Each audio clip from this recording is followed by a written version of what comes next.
ఈ కుస్తీ వీడియో కనుక మీకు నచ్చితే లైక్ చేయండి, కమెంట్ చేయండి, షేర్ చేయండి. మా ఛానల్కు తప్పకుండా సబ్స్క్రైబ్ చేయండి. ఎల్లప్పుడూ మీ ఆదరాభిమానాలను ఆశించే మీ ఆల్రౌండర్ స్టార్ బల్లెం వేణు మాధవ్. నమస్తే. దీన్ని ఎల్లోదాన్నేమో జింక అంటాము, అదేమో బ్లాకీ.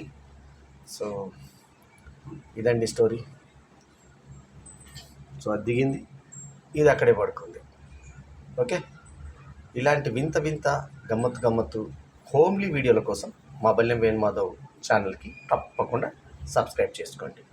ఎల్లప్పుడూ మీ ఆదరాభిమానాలను ఆశించే మీ ఆల్రౌండర్ స్టార్ బల్లెం వేణు మాధవ్.